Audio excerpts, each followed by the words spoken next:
Hello everyone, I am educated fun girl और मैं एक नया टॉपिक लेके आई हूँ आप लोगों के लिए कि डेली रूटीन क्या होना चाहिए, कि आइडियल डेली रूटीन हमारा क्या होना चाहिए। क्योंकि आप सब जानते हैं कि जो 17th बीपीएससी मेंस है अब उसमें ज़्यादा टाइम नहीं रह गया है, कि अप्रैल में बोल रहे हैं होने के लिए। बाकी तो देखते हैं जो भी रहेगा।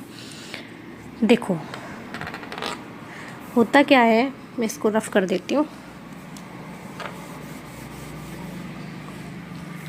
तो क्या है, हमारा वेकअप टाइम कुछ भी हो, मतलब सबका वेकअप टाइम अलग अलग होगा, ठीक है ना।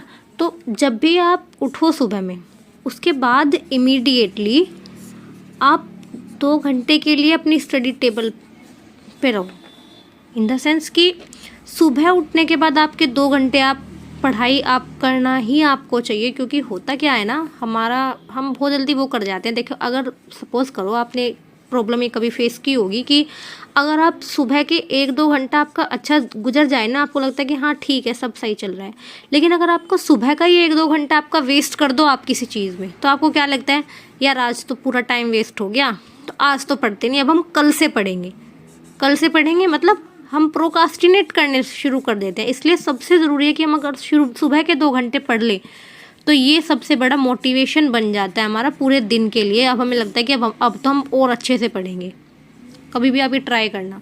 तो आप सुबह में 2 घंटा पढ़ लो आराम से करके उठने के बाद। उसके बाद आप लंच करो, उसके बाद आप अपना ब्रेकफास्ट, पहले ब्रेकफास्ट आएगा।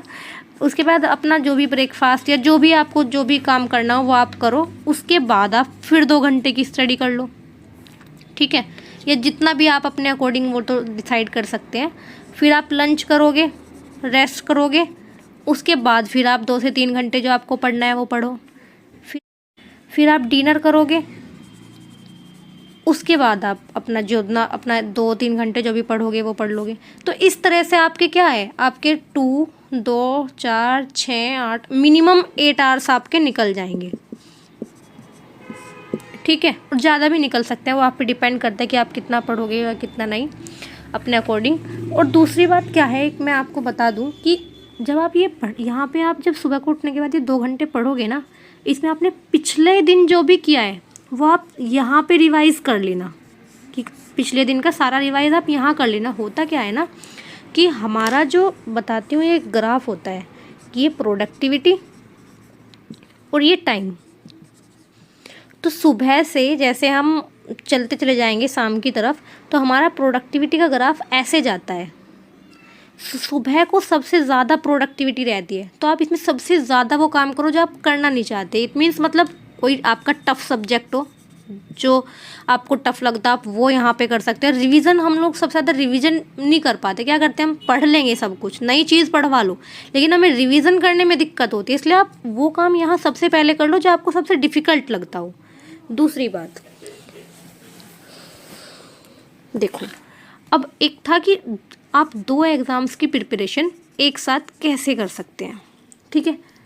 अब ये तो आप लोगों को ही पता होगा कि आपको किस एग्ज़ाम को कितना टाइम देना है।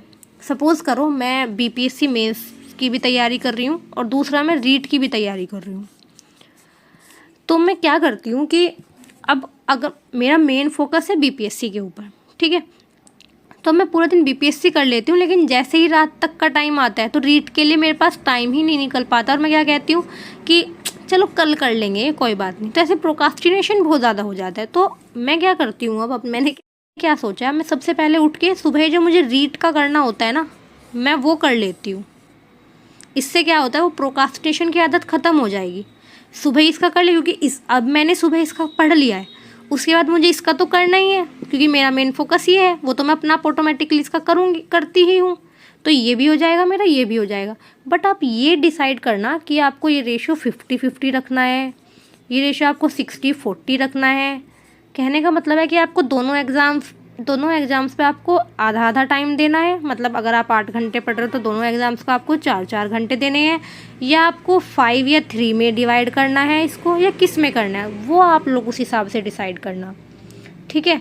Hope you enjoy it. And अगर आप कोई भी और टॉपिक पे वीडियो चाहते हैं तो आप मुझे कमेंट कर सकते हैं वीडियो के नीचे। Bye bye, take care all.